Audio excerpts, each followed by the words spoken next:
What's good, you guys? Welcome to Coach Johann's Ego Killer.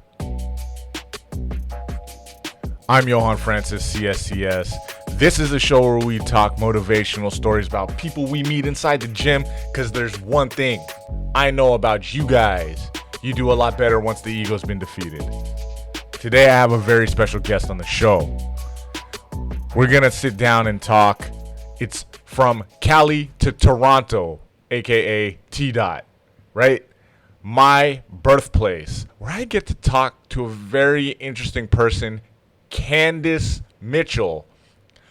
Candy Krush is a Muay Thai fighter and an inspirational woman. She's a champion who holds many belts. She's fought in Thailand. She's fought here in the Bay Area.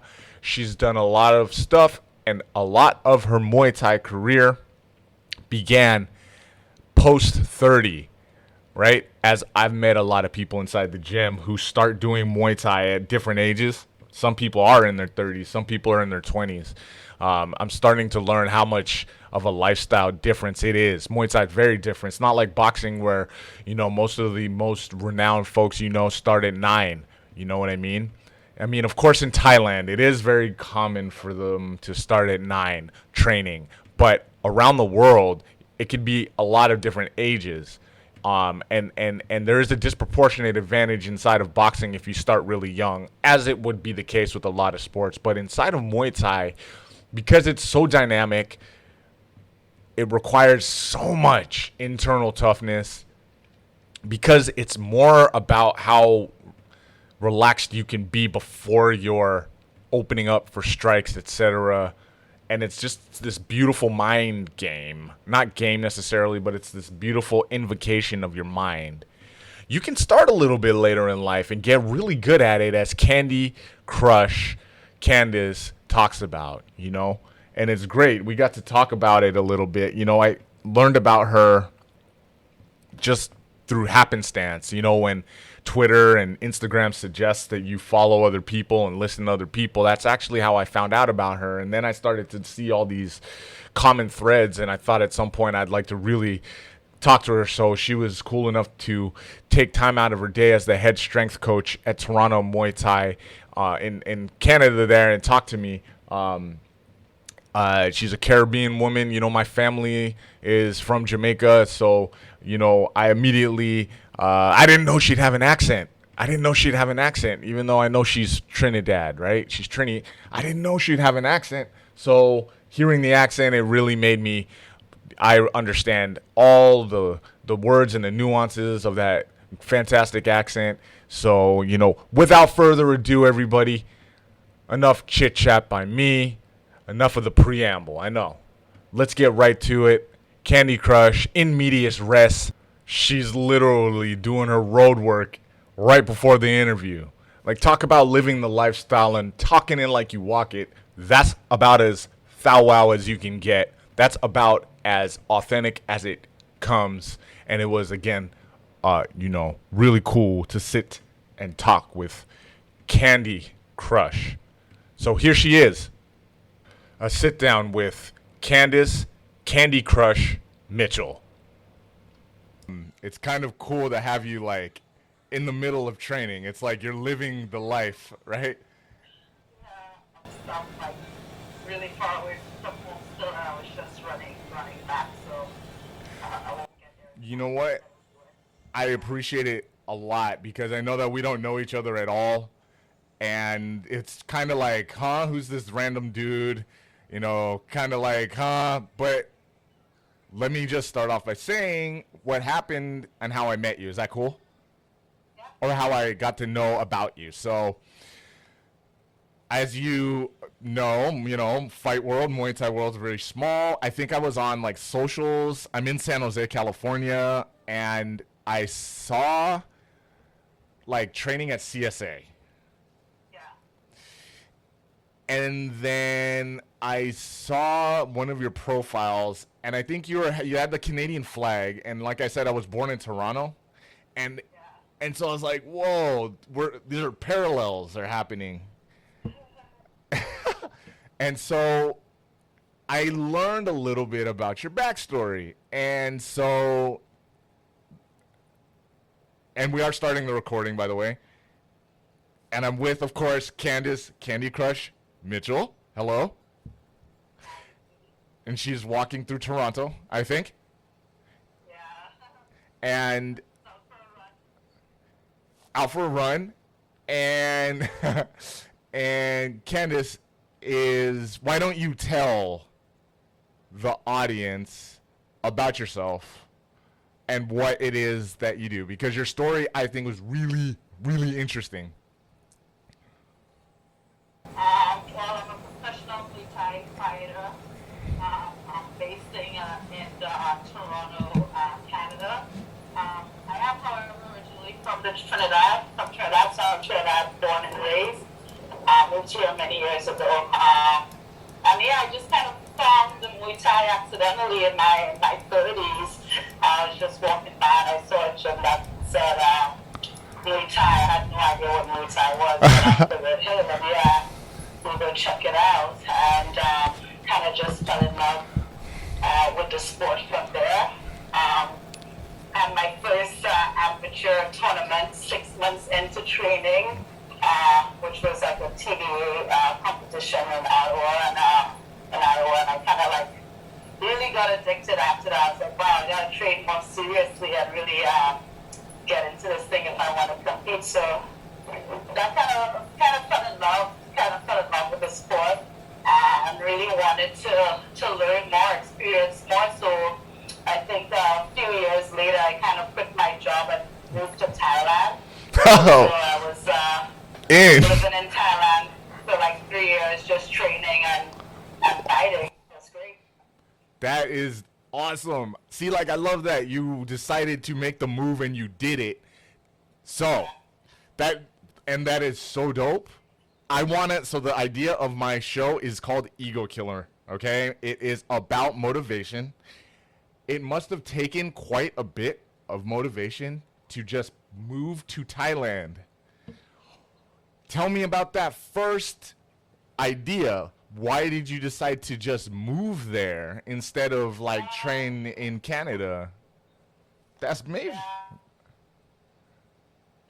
Since I immersed myself in the sport, like I was curious. Yeah, I was curious about the where Muay Thai came from, like the whole country, like Thailand. So, and I really wanted more training, more like authentic. I wanted that whole authentic Thai experience, and I loved my gym that I was training at in Toronto at the time.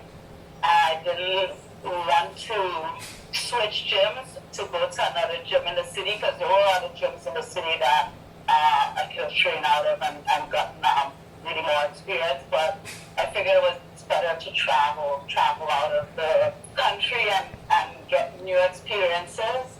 And Thailand just made sense to me. So it was a really tough decision because. Uh-oh. Sorry if you can hear me still. We just lost Candice because the internet. But I will try to get you back. All right, I'm so sorry.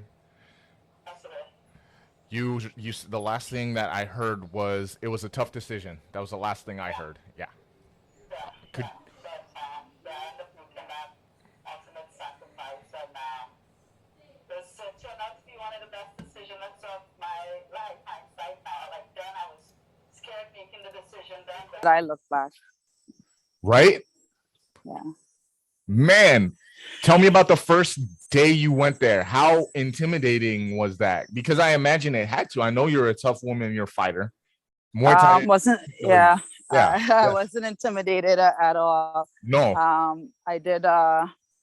I reached out to the gym that I wanted to train at before I got to Thailand, and I didn't have any money, so it was really important that I found a gym that was interested in sponsoring me. Wow. So I reached out to the gym that I wanted to. I'm like, hey, amateur fighter from Canada. I'm the Canadian champion. I really want to move to Thailand. Would you guys sponsor me? And I reached out to a Phuket top team, and they were like, well, we don't really sponsor amateur fighters, but your profile looks really good. So why don't you fly out here? We'll get you a pro fight to test you out, see how you do, and then we'll make you an offer from there. We'll see from there, right? Fire. So that was the goal. I flew down there with the intentions of doing tryouts. So it was like, okay, I'm gonna fly down there. I'm gonna train for a month to get used to the weather, the climate, and then I'm gonna have my first fight, right? So that's what it was. I flew down there. I started training like right away. Probably the first day I stepped off the plane, I was in the gym, taking my first class, meeting the Thai trainers and getting introduced. Like they were like, hey, this girl is from Canada. She's interested in fighting. Get her hooked up. And that was it. My first fight. I love my first fight. Yeah. I won, but I fought another girl who had one pro fight. So she was 1-0, and I was making my pro debut, and I won the fight. They probably stopped it maybe in round 2, and it was like a huge fight in the back room because the gym from the girl that I beat didn't believe that was my first pro fight, right? They were like, oh, you guys lying, you're hiding her record. She's like a pro fighter. I'm like, no, literally, I just got to Thailand. And I've had a bunch of amateur fights. I had about 10 amateur fights before I went pro, and they didn't believe it. So I couldn't speak Thai. I just see them cursing at each other back and forth in Thai in the change room. I'm like, oh, I can tell what this is about.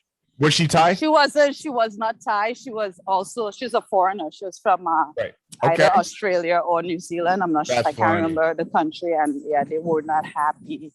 Oh, no. So I was like, oh, my bad. Sorry. Didn't mean to, beat your girl up like that. But right. I feel like they might have more. They feel like there's more ownership maybe because closer to Thailand. Yeah. So they were a little big mad, but you know what? Someone's got to win. Someone's got to lose, of course. It's just part of the journey. Yeah, it's just part of the journey. So I did end up getting sponsored by the gym. So coincidentally, that's the gym I go back to every year when I go to Thailand. I try to do a Thai trip every year. I try to always go back every year to Thailand. What? Okay. What were you doing before you did this? So you said in your 30s, what was your previous life like? I was in IT. I was an IT professional. Yep, sitting at a We're in the IT capital, San Jose. So yeah, I know.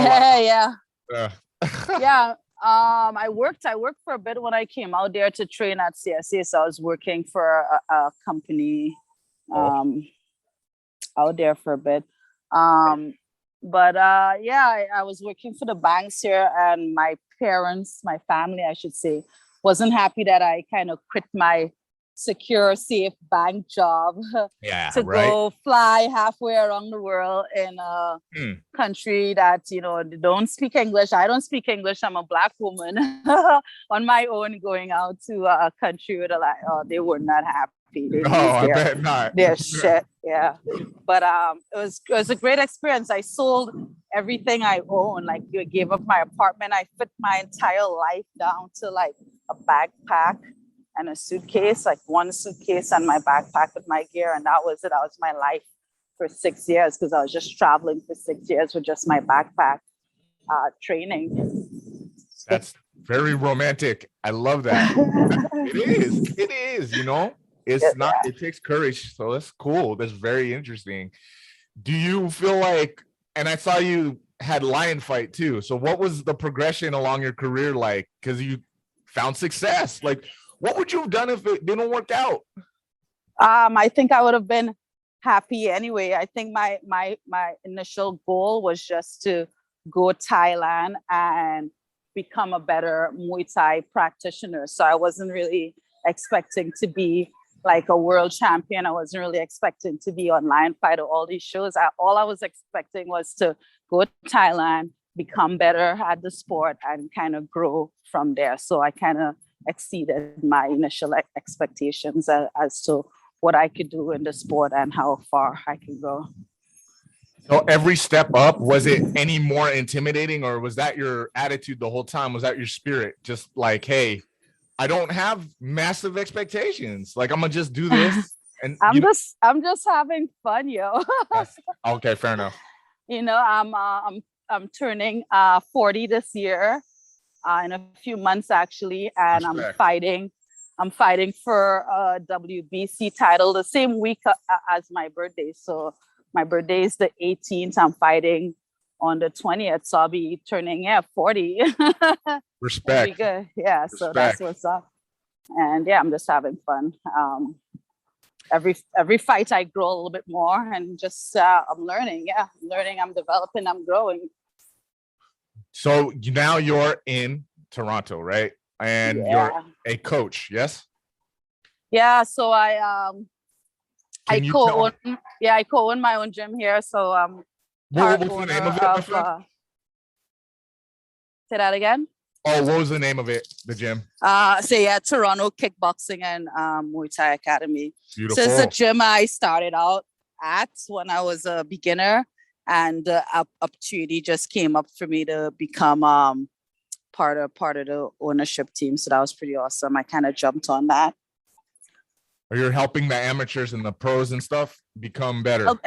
Everybody helping the team and the community as a better overall become better, and kind of influence kids and women, the next generation, to be inspired to try the sport out. You know, it is an intimidating sport to walk into. What do you tell people that feel like it's a massive challenge for them when they're maybe like on the fence? Yeah, we try to, at least at our school, try to create an environment where it's more welcoming for beginners and women and kids, so they're not like freaked out.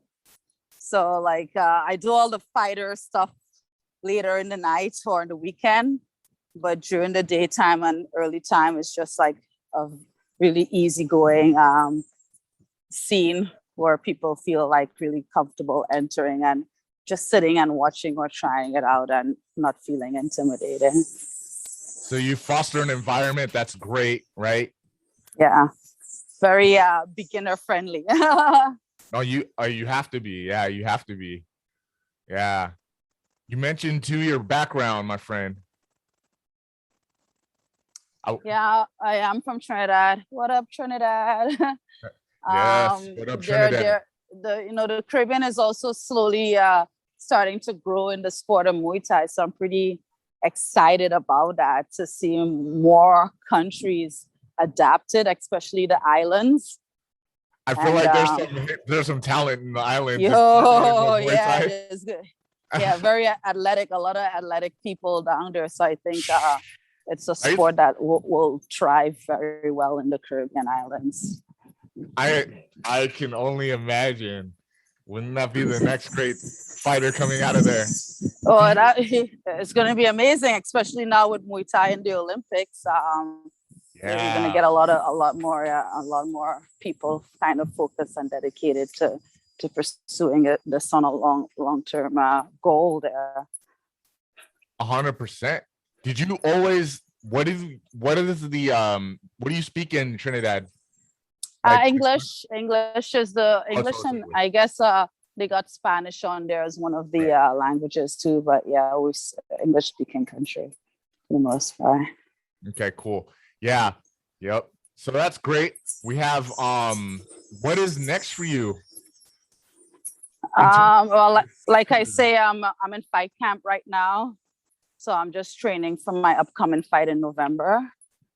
We'll see what happens from there. Just kind of taking it one day at a time, one step at a time, and enjoying the journey and the growth process along the way. Yeah.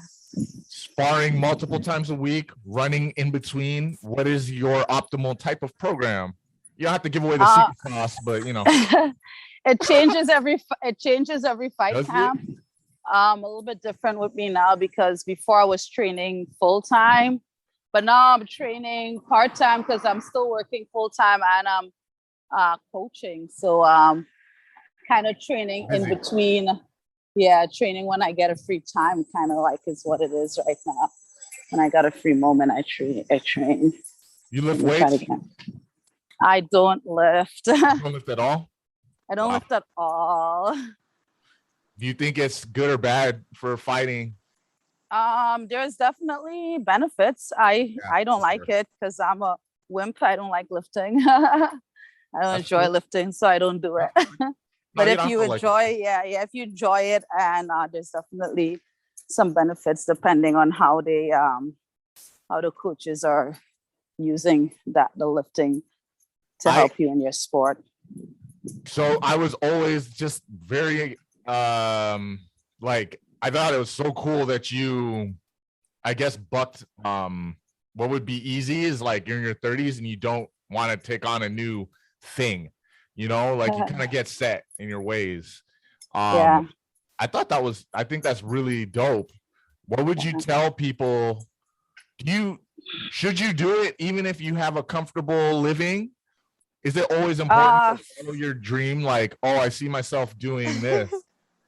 You know, I think starting out, I didn't know how hard it was going to be. I knew I was just passionate about this thing and I wanted to do it. So I just took the leap and I did it. But every year I had to sacrifice something to keep going forward. Every year it's kind of like I had to feed the beast or something else I had to give up in my life in order to keep doing it. And I'm like, wow, if I knew going in all the stuff I'd had to give up, I probably would not have started.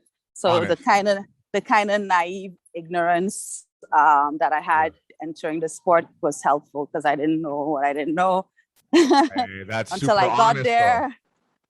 And I'm like, oh, okay, this is what's up. And okay, I guess we're doing this then.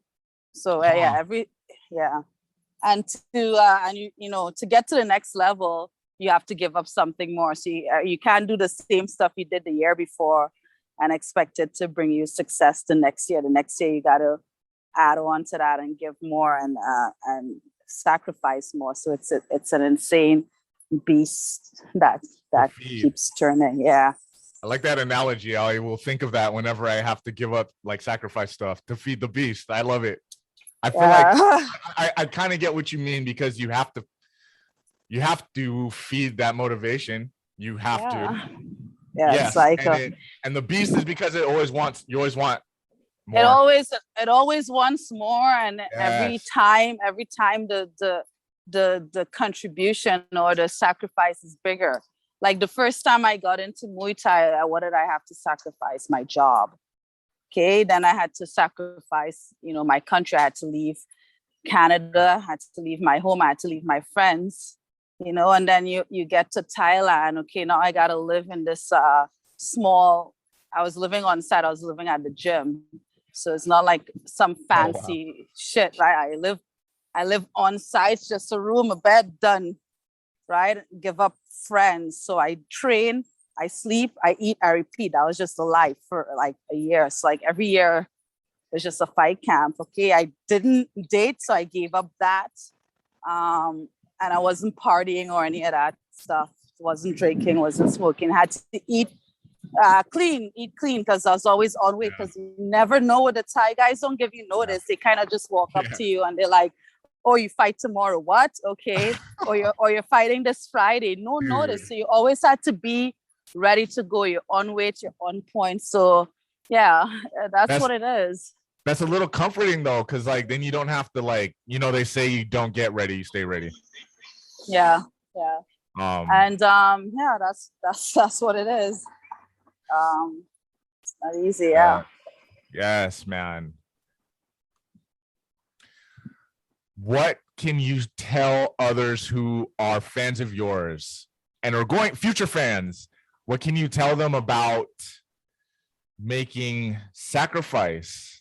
I know we just talked about it, but someone's a little bit newer to the fight game. They're young, they're ambitious, they're not knowing like you did about the challenge. What can you, a couple things that you could tell them maybe? it's not easy, and the thing is, you're not always going to get support. So like, I knew I wanted to pursue this thing, and like, your friends, your family, everybody's kind of discouraging, right? They're like, what are you doing? Don't do that.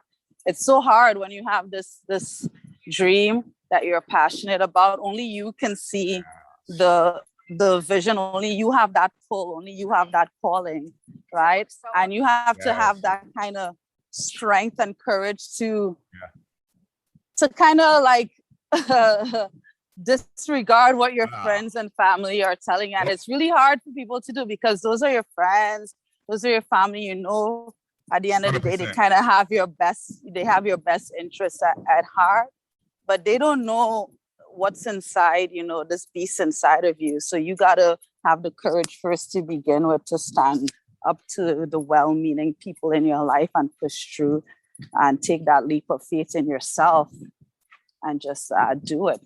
You know, I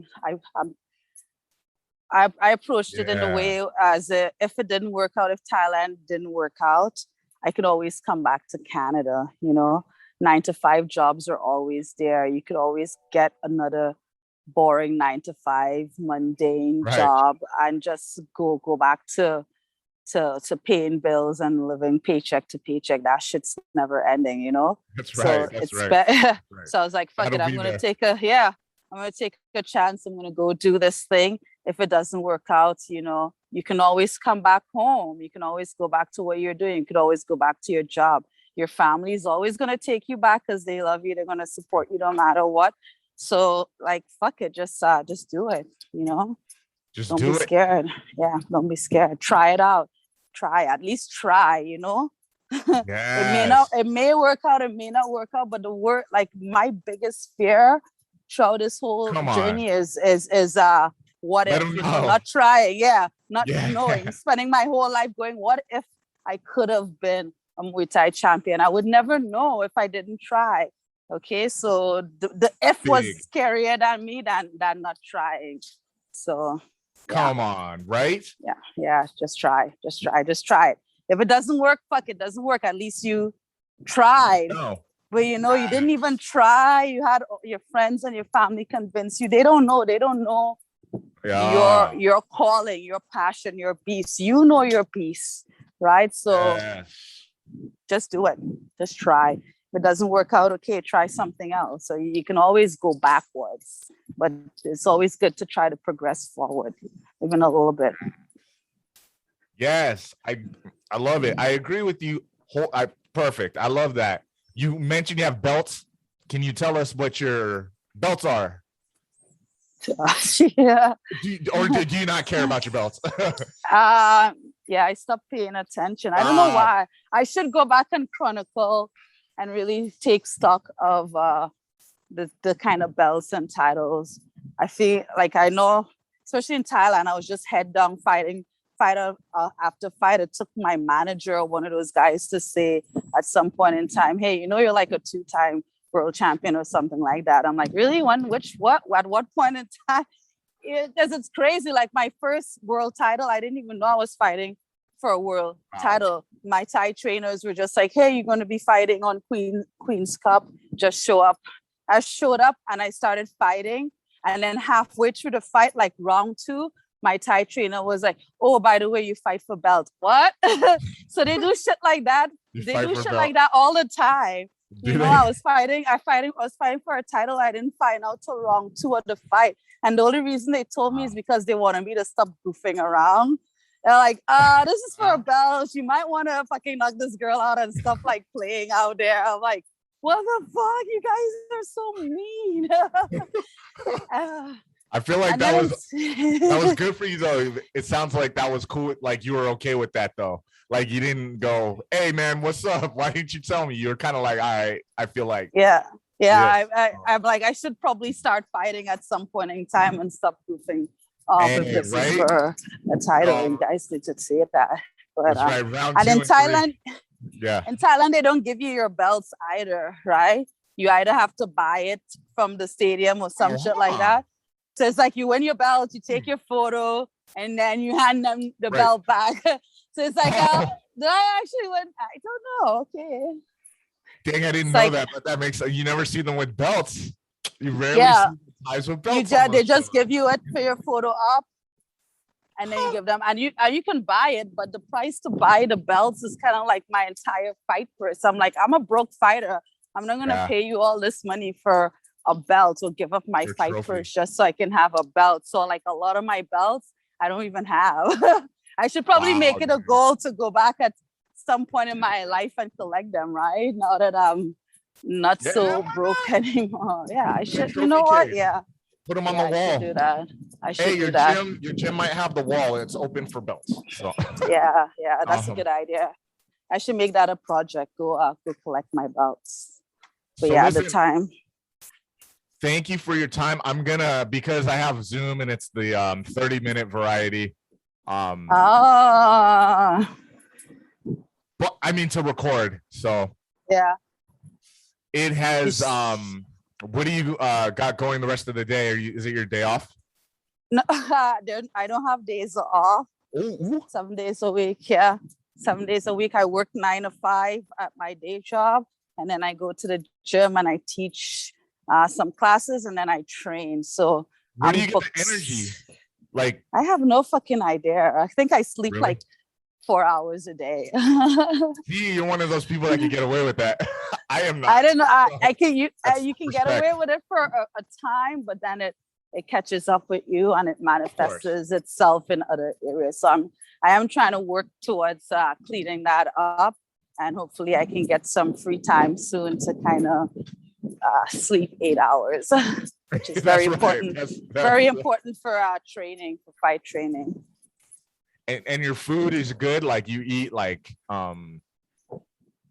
do you get energy from eating, or are you a big believer? I mean, I eat pretty normal. I eat normal.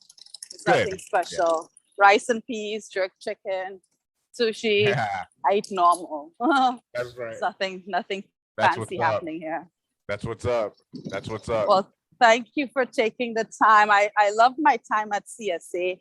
I after I did my 3 years in Thailand, I did a year in Cali to train at CSA, and I learned so much more different things being out there. So I appreciated my time out there a lot.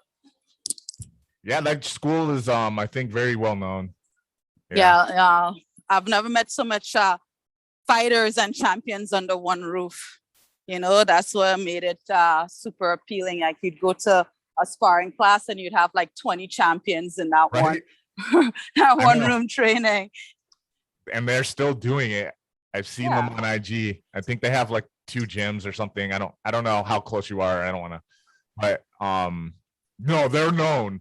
And that's actually how I saw your profile. I was like, oh, Dublin and and Dublin, California, man. Yeah, Dublin, that's right. And then have you heard of AKA? I've heard of AKA. They got a gym in Thailand too. So it's really that's right. I don't know if it's the same owners, but there's one in Thailand as well. That's right. Yeah, it is. All right, Candice. Man, hey, if you would, maybe we could do it again. But I really appreciate the time a lot. Not a problem. It's nice talking to you. Thanks for taking the time as well. And I'm a fan. I support you in all your fights, if that matters. But, Thank you. I appreciate it. Well, I'm fighting for the WBC. All right, so Audacity. I'm on Audacity right now. Zoom just did the thing that Zoom does, and I apologize for that. But that was Candice Mitchell, Candy Krush, on the show. She does have her title defense coming up, so stay tuned for that. Other than that, you guys, thank you for joining me. Head to egokillershow.com. Join the show. You can ask me a question and tell me a story and about a way that you overcame the ego to get better, to get stronger, to get faster, to make a big, important sacrifice. All right? Rate us. 5 stars on the show gets you an invite into the inner circle, where you get more videos, more interaction with me, your coach, on Apple Podcasts or on Podbean. Until then, you guys, thank you for joining me. Thanks for listening. And stay up.